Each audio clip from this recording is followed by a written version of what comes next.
What are some unsaid first date rules everyone should know? Put your damned phone down. This goes for the second, third, fourth. Forever. One time I went on a first date with someone and they were so excited to be on a date with me, and they even said that they could see themselves falling in love with me. We started kissing and then his phone beeped. He stopped mid-kiss and pulled out his phone to find a Tinder notification. We did not meet on dating app, and was so excited and was like, OMG, should we see who matched me? That is genuinely psychotic. Bullet dodged, friend. That's so disrespectful. Better yet, don't take it out at all. Keep it on silent/DND throughout the time. I have never experienced a silent session of Dungeons and Dragons. How will my level 14 wizard help me anyway?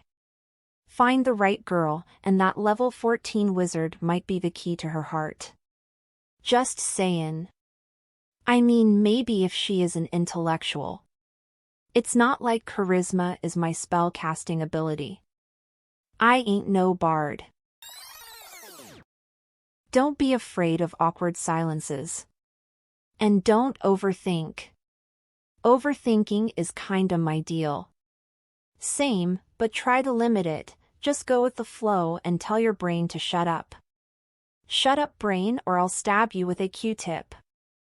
IMO, if you're going random, it's better to talk about yourself than to throw out questions. Then they can jump in with questions/thoughts and it'll be an actual flowing conversation rather than a bizarre interview. Like if you're at a coffee shop, you can start rambling about what shapes you draw in the foam if you were a barista. And maybe that segues into talking about favorite animals or who knows what. But that is just me, YMMV. I find your perspective very interesting because I couldn't be more opposite. I've always found guys who just talk about themselves to be the least interesting dates. My favorite have always been the ones where we can comfortably throw out random, silly and non-standard first date questions like who is your favorite fictional robot? This is part of why it's so hard to give good dating advice. We each need to find somebody who interacts in a way that is complementary to us. There's unfortunately no golden standard for first dates, except for, of course, put your goddamn phone away. I think I see where you're coming from, but what I took what they said to mean is like superficial or silly things about myself, not a smug run-through of my resume. Like what you're saying, to me, sounds more like that latter one, where what I would say about myself is like something unusually clumsy I did earlier that day or a story about a funny encounter I previously had with a stranger at the place we're at. There are little stories about my life that are kinda hard to bring up naturally, so I just shoehorn them into those awkward silences to see if it creates a longer conversation. Or even if it doesn't, getting a laugh out of it is still a win. Be into her/him more than yourself, i.e., don't over-talk about yourself. It's amazing how many people don't seem to get this. I've been on first dates where I could hardly get a word in because they're talking about themselves constantly. I prefer this actually. I don't like talking about myself. It's just so much easier to get her rolling and then just add in my little side stories. I know about me. I want to know about her. She will ask if she wants to know about me. But that's the point. If she's interested in you, she'll want to know more about you. Though I suppose it's more of a thing to think about on a second date really. Years ago, I met this dude on OKC. We had one date and he ghosted me. I thought the date went fine and that a second one was coming, but you know. Weeks later, he contacts me to let me know that our first date was a letdown because I kept talking about myself and didn't ask him a lot of questions, but he's now ready to give me a second chance. Point taken. I tend to be self-centered and talk about myself a lot. I just don't always realize it on the spot, so it's hard to correct it. I didn't accept the second chance he offered because I thought he just came back to me because he was striking out online and I'm no one's second prize, even when I'm unwittingly being a jerk. Later on, I met the guy who is now my boyfriend. After half an hour at the bar, he said you must be super nervous about our date because you've been talking about yourself non-stop since we got here. Again, I didn't realize I was doing that. I apologized and made sure to not let bad habits ruin me. We've been together for almost 10 years now. It's an anecdote, not a point or anything like that. Thank you for sharing both these stories. I like how your BF gently called you out, and I'm totally gonna steal his nervous line if I'm in this situation again. Be on time. This is such a pet peeve of mine. We said 5:30. I likely only know you from your pictures, so I'm nervously looking around for you at 5:28 as I walk up just to get a text, sorry, going to be 10 minutes. Now, am I taking up a table at the coffee shop? Standing around for 10 minutes with my dog? Just be on time. First dates are hard enough. Wait, hold on, you bring your dog to first dates? Safety reasons?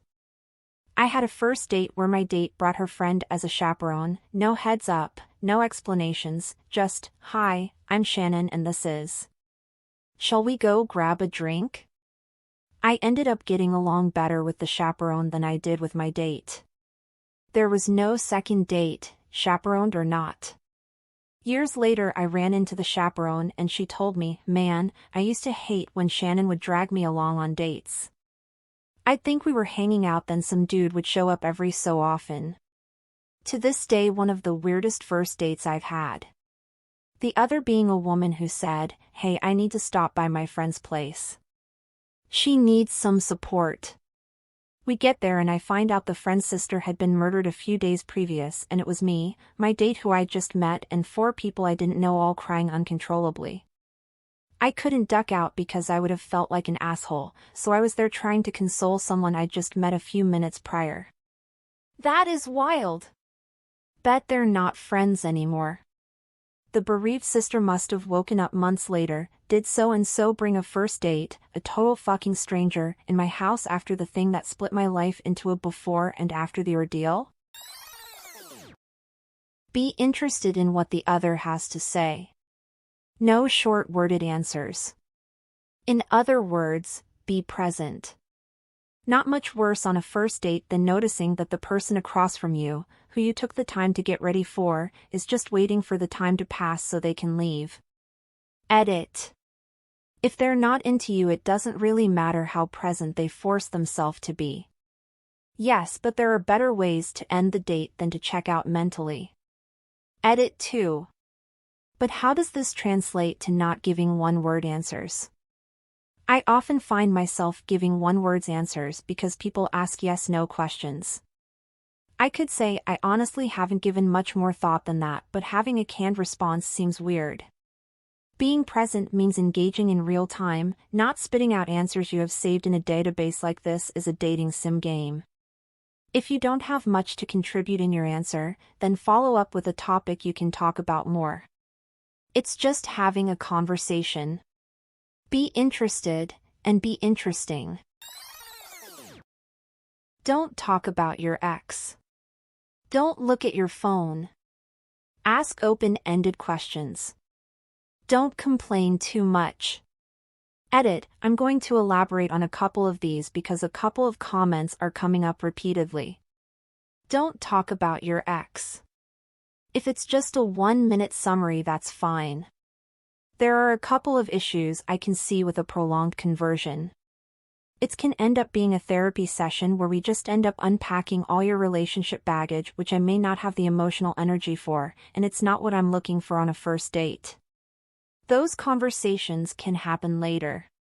It's easy to start complaining about your ex or speaking badly about them, and that can be also very off-putting. If you talk about them badly to a random stranger, are you also going to be talking about me? The opposite is also true. Any man who is careful with his words regarding his ex, and who does his best to speak respectfully of them, is a big sign of maturity for me and makes him a lot more attractive. Don't look at your phone. For anyone that wants to update a friend with how it's going for safety, there's obvious times when there's natural breaks. Like if someone gets up to go to the bathroom, etc., where sending a quick update is fine. And I will head off to the bathroom for a bathroom break if I'm feeling like I really need to send an update on how things are going. Open-ended questions. Consider the difference between: do you like pizza? Yes/no. Or, what's your favorite food and why? They can answer any number of foods, for any reason. The first question causes the conversation to end because the answer is simply yes or no. You either need to ask a follow-up question or they need to ask you the same one back. The open-ended question gives them an opportunity to talk more about what they like and why, and it allows you to bounce off each other. You'd think the don't talk about your ex would be a no-brainer, but experience has taught me differently. I had one girl who didn't talk about her ex really but did mention how she recently got divorced. It wasn't weird because she was just more talking about her recent situation. For sure, but again, that's not talking about her ex, that's talking about herself. So I think that works. Same as, I got out of a long relationship and looking to date again. That's fine. Well, yeah, when it comes to dating, almost no rule is 100%. Could be you both know the ex and need to clear the air about something. Could be 100 things. These are just guidelines. There are only a few hard and fast rules. For example, don't pull your dick out unless you're really sure that action will be appreciated. You'd think that one would be obvious, but I've heard enough stories from women to know it's not to some guys. This is not the time to Hail Mary it, dude. Edit, okay, I need to give an example because it just popped into my head. My ex told me a story once about how in high school a guy had taken her to dinner and a movie on the first date. She hadn't quite known how she'd felt about him before the date, but during dinner he did pretty well. She figured they'd probably make out after the movie, though not have sex. And she said if they'd gone out a few more times and he just acted normal, she probably would have had sex with him.